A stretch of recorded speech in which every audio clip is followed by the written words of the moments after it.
அசுரன் வலையொலியை தொடர்ந்து இயக்கிட டிஸ்கிரிப்ஷனில் உள்ள வங்கி கணக்கிற்கு உங்களால் என்ற பொருளாதார உதவியை வழங்கவும். அனைத்தவர்களுக்கும் அசுரனின் வணக்கம். ஒரு பழமொழி ஒன்று சொல்லுவாங்கல்ல, வினை விதைத்தவன் வினை அறுப்பான், திணை விதைத்தவன் திணை அறுப்பான் அப்படின்னு. அதுபோல கடந்த ஆட்சி காலங்களில் வினையை மட்டுமே விதைத்த திராவிட முன்னேற்ற கழகம் இன்னைக்கு வினையை அறுவடை செஞ்சுக்கிட்டு இருக்கு. நேற்று மார்கண்டேயன் அவர்கள் சட்டமன்ற உறுப்பினர் விளாத்திக்குளத்தை சார்ந்தவர், அவரை கைது பண்ணிட்டாங்க காவல்துறை அப்படின்ன உடனே எல்லா பக்கத்திலிருந்தும் திமுகவில் இருந்து கண்டனங்கள் மிக கடுமையாக வைக்கப்பட்டுச்சு. அதுவும் தாவேக அரசாங்கத்திற்கு ஒரு சகிப்புத்தன்மை இல்லை, அவர்களுக்கு ஜனநாயகம்னா என்னன்னே தெரியல, ஃப்ரீடம் ஆஃப் ஸ்பீச்னா என்னன்னு தெரியல, அவர்களுக்கு பேச்சுரிமை, கருத்துரிமை, பத்திரிகையாளர்களை கைது செய்வது, திமுகவினுடைய சட்டமன்ற உறுப்பினர்களை, முன்னாள் அமைச்சர்களை தேடி தேடி கைது செய்வது, இது மாதிரி அடக்குமுறையில் அவங்க ஈடுபடுறாங்க. காவல்துறையை ஒரு அடியாள் போல அவர்கள் பயன்படுத்தி அவர்களை கைது பண்ணி சிறைப்படுத்தி திமுகவை அச்சுறுத்த நினைக்கிறாங்க அப்படின்னு திமுக தரப்புல குற்றச்சாட்டுகள் எழுந்திருக்கு. அதில் அக்கா கனிமொழி அவர்கள் தெளிவாக சொல்லியிருக்கிறாங்க, ஜனநாயகத்தின்படி இதை ஒரு சகிப்புத்தன்மையற்ற ஒரு செயல்பாடு, பிஜேபி அரசாங்கம் கூட செய்ய தயங்குவதை இன்னைக்கு தாவேகா தொடர்ச்சியாக செய்யுது, திமுகவில் இருக்கிற சட்டமன்ற உறுப்பினர்களை தேடி தேடி கைது பண்றாங்க அப்படின்னு அவர்கள் கண்டனத்தை பதிவு பண்ணியிருந்தாங்க.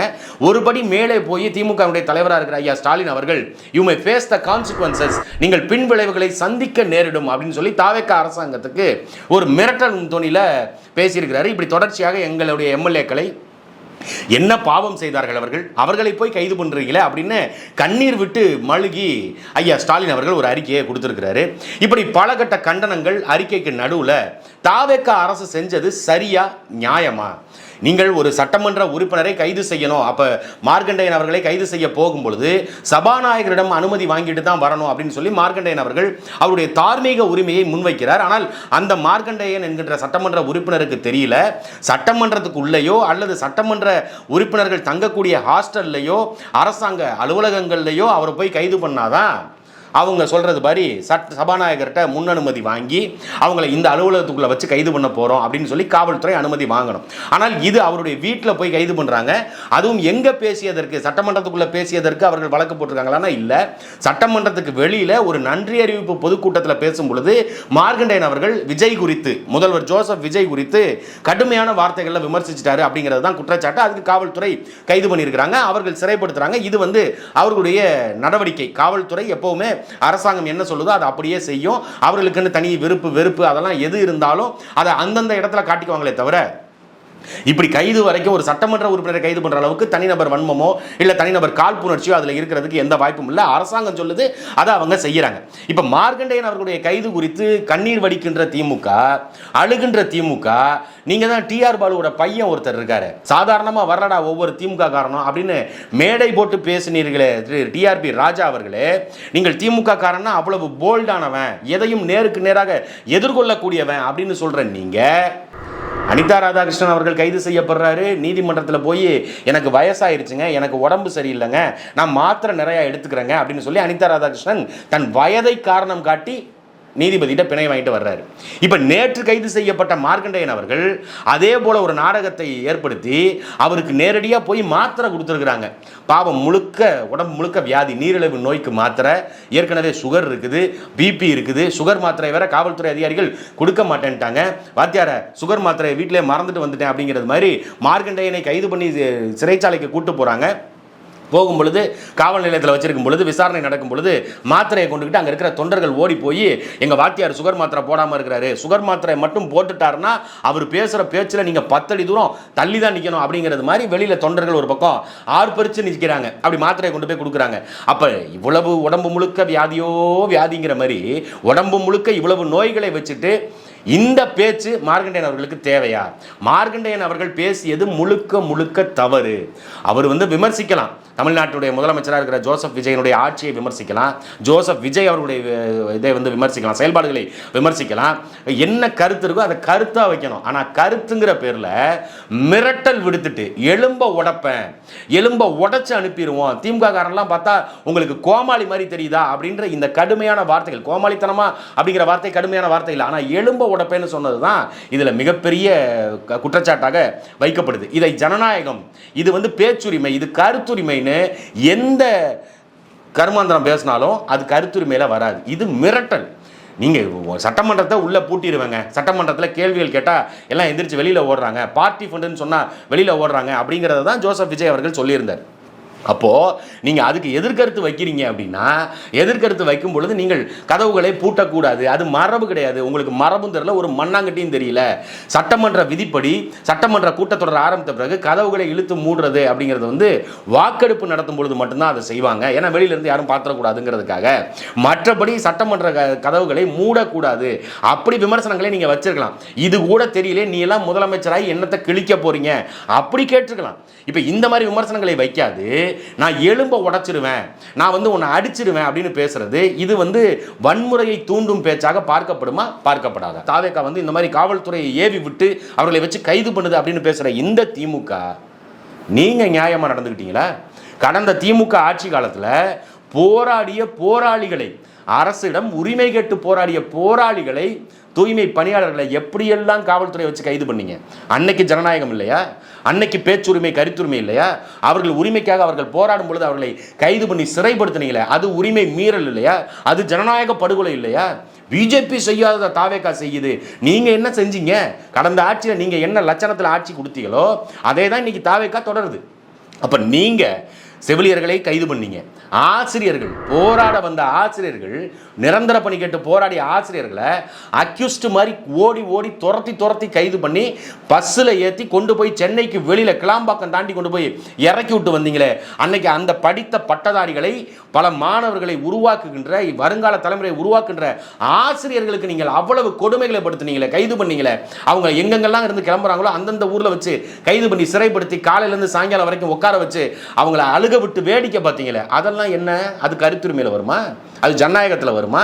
ஜனநாயகத்தில் போராடுவதற்கு உரிமை இருக்கு. ஆனால் அந்த உரிமையை கூட கொடுக்காது ஜனநாயகத்தை படுகொலை செய்த திமுக இதை பேசலாமா? சரி, இதெல்லாம் போராட்டம், இதெல்லாம் ஆர்ப்பாட்டங்கள், அரசுக்கு எதிராக செய்கிறாங்க அப்படின்னு கூட விட்டுறலாம். அரசு செய்கின்ற தவறுகளை சுட்டிக்காட்டிய சமூக செயற்பாட்டாளர்கள் எத்தனை பேர் மீது வழக்கு போட்டீங்க? விவசாயிகள் என்னங்க பண்ணாங்க? சிப்காட் வேண்டான்னு போராடின விவசாயிகள் மீது குண்டாஸ் போட்டது தான் இந்த திமுக. ஜனநாயகத்தை பற்றி பேசுறதுக்கு உங்களுக்குலாம் எந்த அருகதையுமே கிடையாது, எந்த தார்மீக உரிமையுமே திமுகவுக்கு கிடையாது.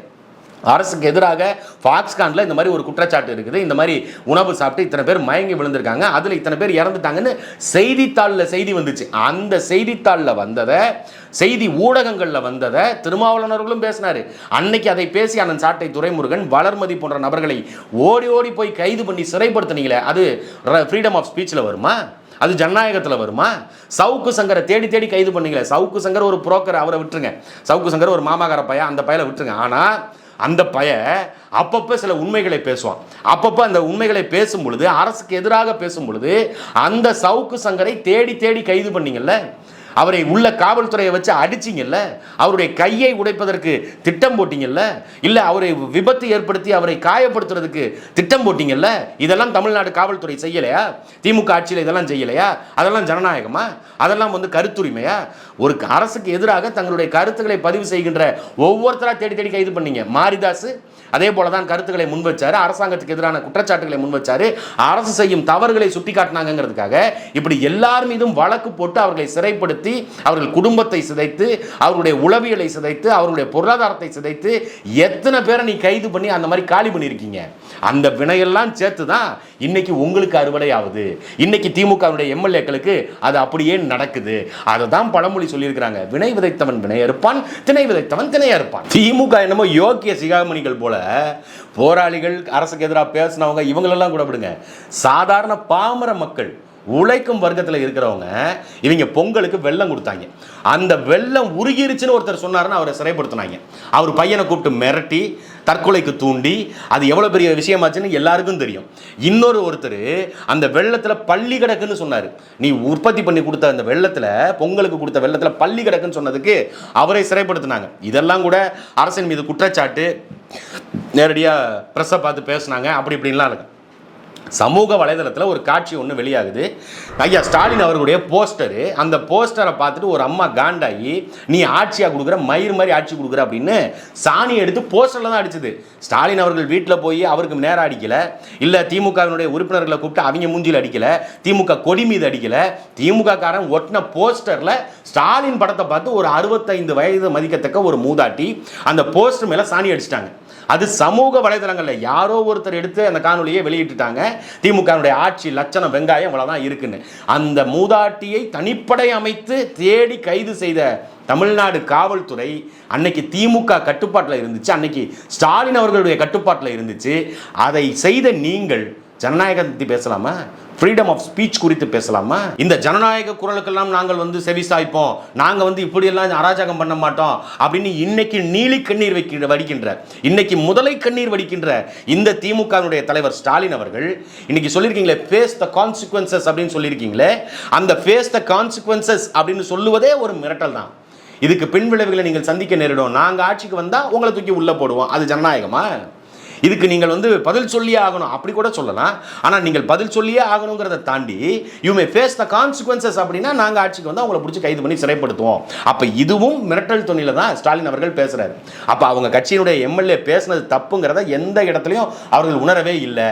விமர்சனங்களை முன்வைக்கிறீங்கன்னா நீங்கள் அவரை கிண்டல் பண்ணணும், இல்லை அவரை கேலி பண்ணணும், இது ஜோசப் விஜயை நீங்கள் கலாய்க்கணும் அப்படின்னா நீங்கள் இந்த கதவை மூடுங்க, நாங்கள் பனையூர் கதவை இழுத்து மூடுறோங்க, பத்திரிகையாளர் எல்லாரையும் கூப்பிட்டு உள்ளே உட்கார வச்சு பனையூர் கேட்டை இழுத்து பூட்டிடுறோம், நீங்க பத்திரிகையாளர் சந்திப்பு நடத்தாம நீங்க வெளியிலேயே போக முடியாது, அந்த மாதிரி நீங்க பேசலாம், அந்த மாதிரி ஒரு வார்த்தை முன்வைக்கலாம். இல்லை சட்டமன்ற உறுப்பினர்கள் எல்லாரையும் இந்த மாதிரி வச்சு கதவை உள்ளே வச்சு நாங்கள் பூட்ட போகிறோம் அப்படின்னு நீங்கள் சொல்கிறீங்களே, தாராளமாக பூட்டுங்க, திண்டுகள் பூட்டு, நாங்களே வாங்கிட்டு வர்றோம். ஆனால் நாங்கள் கேட்குற கேள்விக்கெல்லாம் நீங்கள் விளக்கம் கொடுக்கணும். எந்த துண்டு சீட்டையும் பார்க்காம, எதை பற்றியும் எந்த அதிகாரிகிட்டையும் கேட்காம, பக்கத்தில் இருக்கிற அமைச்சரை பார்த்து பிட்டடிக்காம, நாங்கள் கேட்கின்ற கேள்விக்கு தார்மீகமான பதிலை நீங்கள் சொல்லுங்கள் அப்படின்னு அவரை நீங்கள் கேள்வி கேட்டிருக்கலாம்.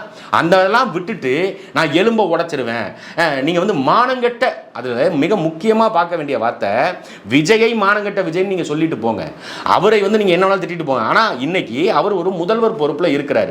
முதல்வர் அப்படிங்கிற அந்த பொறுப்புக்கான மரியாதையை மார்க்கண்டேயன் அவர்கள் கொடுத்திருக்கிறாரா? திமுக கொடுத்திருக்குதா அப்படின்னா கொடுக்கல. அனிதா ராதாகிருஷ்ணன் அவர்கள் பேசியதும் சரி, இப்ப மார்க்கண்டேயன் பேசியிருக்கிறதும் சரி, முதல்வர் அப்படிங்கிற அந்த பதவிக்கு ஏற்றார் போல பேசல. ஆனா இதுவே கடந்த காலங்களில் திமுகவினுடைய தலைவராக இருக்கிற ஸ்டாலின் அவர்கள் முதலமைச்சராக இருக்கும் பொழுது அவரை பேசிட்டாங்க அப்படின்னா ஒருமையில பேசிட்டாங்கன்னு வழக்கு போட்டீங்க. அவரை போடாவாடான்னு பேசிட்டாங்க, வழக்கு போட்டீங்க. அவர் வயசுக்கு மரியாதை இல்லையா, வழக்கு போட்டீங்க. பொது இதில் அமைதிக்கு குந்தகம் விளைவிக்கும் விதமாக அவர் பேசினார் அப்படின்னு சொல்லி எத்தனையோ வழக்குகள். ஏங்க கனிம வளம் திருட்டு போகுது, ஒரு அப்பனுக்கும் ஆத்தாளுக்கும் பிறந்த தமிழனா இருந்தா எப்படி இந்த கனிம வளம் தன்னுடைய சொத்து பறிபோவதை பார்த்து கொண்டு வேடிக்கை பார்த்துக்கிட்டு இருப்பாரு அப்படின்னு கேட்டதுக்காக அண்ணன் சாட்டை துரைமுருகன் நீங்க கைது பண்ணலையா? அன்னைக்கு கைது பண்ணி சிறைப்படுத்தும் போது என்ன சொன்னீங்க? முதலமைச்சருடைய மாண்பை கேள்விக்குறியாக்கிட்டாரு. அது ஜனநாயக குரல் தானே? நீங்கள் அதை தடுத்து நிறுத்தியிருக்கலாமே, கனிம வளத்தை தடுக்கலாமே, அது திருட்டை தடுக்கலாமேன்னு தானே கேட்டாங்க. அப்படி கேள்வி கேட்டதே ஜனநாயகமாக ஏற்றுக்கொள்ள முடியாத நீங்கள் எலும்ப உடப்பேன்னு சொன்னதை நீங்கள் எப்படி ஜனநாயகம்னு எடுத்துக்க சொல்கிறீங்க? மானங்கட்ட தமிழ்நாடு அப்படி மானங்கட்ட நீங்கள் அவரை விஜயை திட்டிட்டு போங்க. ஆனால் அதை விட்டுட்டு மானங்கட்ட தமிழ்நாடுன்னா அந்த மானங்கட்ட தமிழ்நாட்டில் தான் நீங்களாம் அமைச்சராக இருந்தீங்க. அந்த மானங்கட்ட தமிழ்நாட்டில் தான் உங்கள் திமுகவுடைய தலைவர் ஸ்டாலின் அவர்கள் முதலமைச்சராக இருந்தார். அந்த மானங்கட்ட தமிழ்நாட்டில் தான் இவ்வளவு கொளுத்து தின்னு 1000 கோடி 10,000 கோடி சொத்துக்களை சேர்த்து வச்சிருக்கீங்க திமுக காரங்க. அந்த மானங்கட்ட தமிழ்நாட்டில் தான் இன்னைக்கு நீங்க அரசியல் பண்ணிட்டு இருக்கீங்க. அந்த மானங்கட்ட தமிழ்நாட்டில் தான் காவிரி உரிமை பிரச்சனையை பறி கொடுத்தீங்க. அந்த மானங்கட்ட தமிழ்நாட்டில் இருந்துகிட்டு தான் கச்சத்தீவு உரிமையை பறி கொடுத்தீங்க. அந்த மானங்கட்ட தமிழ்நாட்டில் இருந்துட்டு தான் திமுக இவ்வளவு வேலைகளையும் இவ்வளவு சதித்திட்டங்களையும் தீட்டி இருக்கிறீங்க. அது என்ன மானங்கட்ட தமிழ்நாடு? தமிழ்நாடு மானங்கட்ட போயிருச்சா? ஒரு சட்டமன்ற உறுப்பினர் நீங்க கேட்டா 75 ஆண்டு கால கட்சிங்க, நாங்க எங்களுக்கெல்லாம் பேசுறதுக்கு நீங்க சொல்லித்தர வேண்டாங்க, நீங்க முதல்ல கத்துக்கங்க, மரபை கத்துக்கங்க, மாண்பை கத்துக்கங்க, மரியாதையை கத்துக்கங்க அப்படின்னு அடுத்தவனுக்கு அட்வைஸ் பூக்களா அள்ளி தெளிக்கிறது. ஆனா நீங்க திமுகவுடைய தலைமையில் இருந்து, திமுகவில் இருக்கிற வட்டச் செயலாளர்ல இருந்து, சட்டமன்ற உறுப்பினர், அமைச்சர்கள் ஒருத்தருக்காவது பேச தெரியுதா? ஒருத்தராவது அண்ணா பேசினாருங்க, அன்னைக்கு கருணாநிதி பேசினாருங்க, அவர்கள் இலக்கண நடையில பேசினாங்க. அவங்க பதில் கருத்து எதிர்கருத்தை பதில சொல்லும் பொழுது சுவாரஸ்யமா சொன்னாங்க, நகைச்சுவையா சொன்னாங்க, அதெல்லாம் வேற. ஆனா நீங்க இன்னைக்கு இருக்கிற ஸ்டாலின் அவர்களோ, அதுக்கு பிறகு இருக்கிற உதயநிதி ஸ்டாலினோ, இல்லை அவர்களுக்கு கீழே இருக்கிற அமைச்சர் பெருமக்களோ, அவர்கள் இருந்தவர்களோ, இல்லை இப்போ இருக்கிற சட்டமன்ற உறுப்பினர்களோ யாருக்காவது பேச தெரியுதா? சும்மா அடிச்சிருவேன், குத்திடுவேன், உடச்சிருவேன், என்ன ரவுடி கட்சி நடத்துறீங்களா? திமுகனா அப்படி பார்த்து பயம் தரணும், அவர்கள் ரவுடிகள் அப்படின்ற அந்த ஒரு நிலைப்பாட்டை கொண்டு வரணும்னு நினைக்கிறீங்களா? ஒரு எம்எல்ஏ பேசுறாருங்க, எலும்பை உடச்சிருவேன் அப்படின்னு. அவர் பையன் சம்பந்தமே இல்லாமல் இந்த பைத்தியக்காரனை யாரா குறுக்க கொண்டு விட்டதுன்னு அவர் பையன் அவர் வந்து நேற்று பேட்டி கொடுக்குறாரு. அப்பாவை கைது பண்ணிட்டாங்க. அப்பாவை கைது பண்ணிட்டாங்கன்னா நீங்கள் திமுக காரன் எப்போதும் ஊதுற நாதஸ்வரம் மாதிரி நீங்கள் நல்லா நாதஸ்வரத்தை எப்போதும் பிப்பி ஊதிக்கிட்டே இருக்கலாம். இந்த மாதிரி ஜனநாயகத்தை படுகொலை செய்கிறார்கள், பாஜகவை போன்றது தேவைக்காக செயல்படுது, அப்படி இப்படின்னு நீ எப்போதும் உருட்டிட்டு போயிருக்கலாம். ஆனால் மேட்ச் என்ன, கிரவுண்டு என்ன அப்படிங்கிறதே தெரியாமல் ஃபுட்பால் மேட்ச்சில் கிரிக்கெட் பேட்டை தூக்கிட்டு போனது மாதிரி இந்த மார்க்கண்டேயன் அவருடைய பையன் அக்ஷய் அப்படிங்கிறவர் அவர் பேட்டி கொடுக்குறாரு. மூளைக்கும் முதுகெலும்புக்கும் சம்பந்தம் இருக்குது, ஸ்பைனல் கார்டுக்கும் மூளைக்கும் சம்பந்தம் இருக்குன்னு சம்பந்தம் இல்லாமல் எதையோ பேசிட்டு இருக்கான். அவன் படித்தது டாக்டரான்னு பார்த்தா அவன் டாக்டரும் இல்லை, அவன் படித்தது எல்எல்பி, பிஏ எல்எல்பி படிச்சிருக்கிறான், வழக்கறிஞருக்கு படிச்சுக்கிட்டு இருக்கான் டெல்லியில். அது வழக்கு சம்பந்தமாக ஏதாவது பேசுவான், இல்லை இதில் இந்த மாதிரி தார்மீக உரிமைகள் இருக்குது, இப்படி பேசுவதற்கு விமர்சிப்பதற்கு ரைட் ஃபார் ஸ்பீச் இருக்குது அப்படின்னு சொல்லி எதையாவது பேசுவான்னு பார்த்தா அதெல்லாம் விட்டுட்டான். அதெல்லாம் விட்டுட்டு சம்மந்தமே இல்லாமல் இந்த மொட்டை தலைக்கும் முழங்காலுக்கும் முடிச்சு போடுவாங்கன்றாங்கல்ல, அந்த மாதிரி என்ன பேசணும்னே தெரியாமல் ஒரு பேட்டி. அதில் முதல்வர் அவர்களே விமர்சனம் பண்ணுறாராம், உங்கள் பையன்தான் உங்கள் கூட இல்லை, நானாவது எங்கள் அப்பா கூட இருக்கிறேன் அப்படின்னு. அதுக்கு உங்கள் அப்பன் வாயை வச்சுக்கிட்டு சும்மா இருந்திருக்கணும். அதுக்கு உங்கள் அப்பா நாகரிகமாக பேசியிருக்கணும். நாகரிகம் பாடம் எடுக்கின்ற திமுக பண்பாக பேசுங்க, மரபாக பேசுங்க, மாண்பா பேசுங்க அப்படின்னு எங்களுக்கு கிளாஸ் எடுக்கிறதுக்கு பதிலாக தமிழ் தேசியவாதிகள் நாங்கள் பேசும்போது ஒருமையில் பேசிட்டா கோபத்தின் வெளிப்பாட்டில் அறச்சீற்றத்தில் வேற வழி இல்லாமல் ஒரு வார்த்தை தவறுதலா யோ என்னையா பண்ணுறீங்க அப்படின்னு கேட்டால் யோன்னு பேசலாமா? அவர் வயசு என்ன? என்னடா பண்ணுறீங்க இப்படி கருமாந்திரம், இதெல்லாம் ஒரு சட்டம் ஒழுங்காடா, இப்படி சட்டம் ஒழுங்கை சீர்கட்டு வச்சிருக்கீங்களாடா அப்படின்னு கேட்டுட்டா எப்படி போடா வாடான்னு பேசலாம் அப்படின்னு எங்களுக்கு பாடம் எடுத்தியல.